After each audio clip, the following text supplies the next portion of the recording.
I'm a student at Christopher Columbus High School, and Ms. Worth is my principal, as you just heard.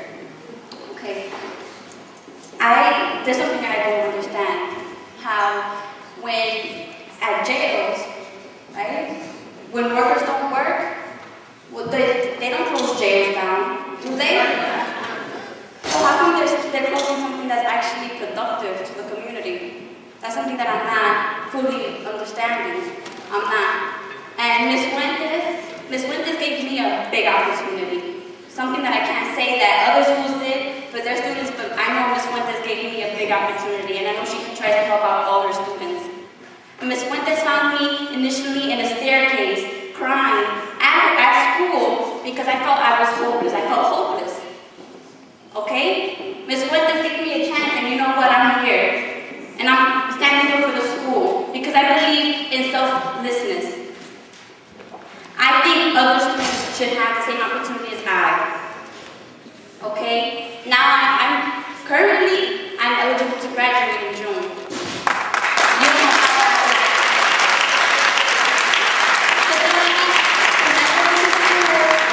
whoever wanted to go to school, Ms. Fuentes motivated me, teachers motivated me. You're supposed to be the UFT, right? United Federation of Teachers.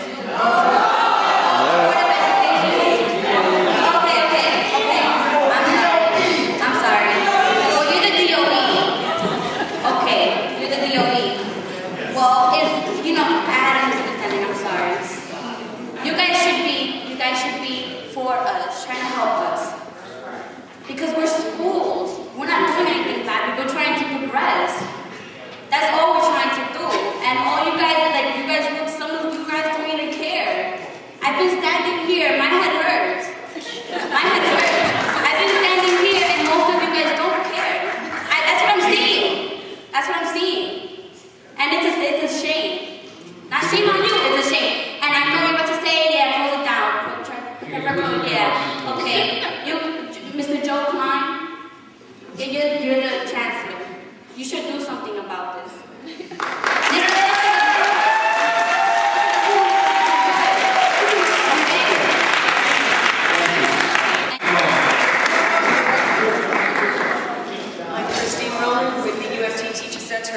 Columbus High School, and I'm here to respond to the educational impact statement charges that Christopher Columbus has shown a lack of capacity to improve student performance in significant and consistent ways. I will show that this is just not true. And I draw first on the Department of Education's progress report. Could I have chart 1, please? As you can see, Christopher Columbus made a 23.78% improvement from 2006 and 2007 to 2007 to 8. Teachers earned the performance bonus. Since the absolute score that was never made public, I have an internal document from the DOE that shows that was the case. Unfortunately, on June 10, 2008, you issued new rules for the progress report, and I submit the principal's weekly in evidence. At the end of the school year, had a teacher given students the rubric for an assignment after it was due, how would this have been viewed by administration? So this year, staff learned the new rubric and we improved our score by 13.8%. Chart 2, please. What did the DOE do? You raised the targets. And in order to meet our performance target this year, we would have needed to make a 40% improvement. And these targets were raised in January, halfway through the year. The class of 2009, and chart 300, please. Students entered in 2005 with only 5.9 reading on grade level. 4 years later, 50.3% has achieved a score of 65 or higher on the ELA Regents exam, an improvement of 853%, if you're appreciating this is database, over 4 years, which is a very significant achievement. And chart 4, please.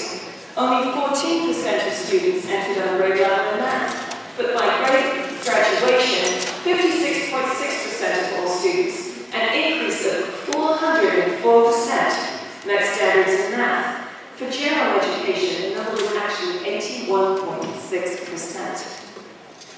And when our students enter with so much ground to make up, they need several and sometimes many opportunities to pass an exam, and your progress report penalizes them for that. I'm sorry, I waited 4 hours longer than I finished. As to graduation rate, yes, our students do take longer, but the 3 most recent longitudinal reports that the DOE has issued show evidence that this school does very well, outperforming the Bronx on 4 years and the city on 7 years. Okay, let me just Okay, this is my favorite data point. Not only is this our data for 7 years, this is my student who is the evidence. Why don't you submit the data to us? Okay, this is one of my data points. She's my favorite data point. This is Celestina Tinash. Okay. Celestina came with no English in December of 2005. She didn't speak a word. I worked with her teachers in the classroom as a professional developer.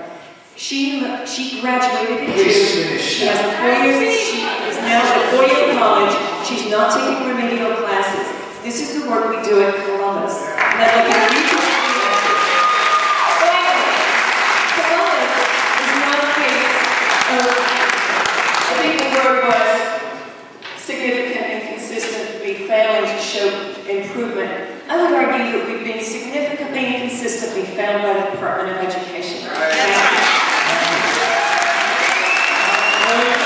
Slated to close. Thankfully, Chancellor Klein decided to keep us open. Since that time, through the creation of 4 small learning communities, Columbus was able to successfully restructure and reculture itself. Our ELL and special education. But we welcome them. Having challenged the population forced us to find ways of educating each child so that they may reach their full potential. I know the progress report grade does not depict the success rate of our students, since many are immigrants who do not have 8th grade scores, nor does it show how hard our students have worked. The average reading level dropped, as you can see from the chart, from 41% for the cohort of 1998 to only 5.9% for the cohort of 2005. Ma'am, if you could please bring your comments. Yes, the average math level dropped from 56 to 14%. Our special education population dropped 25%.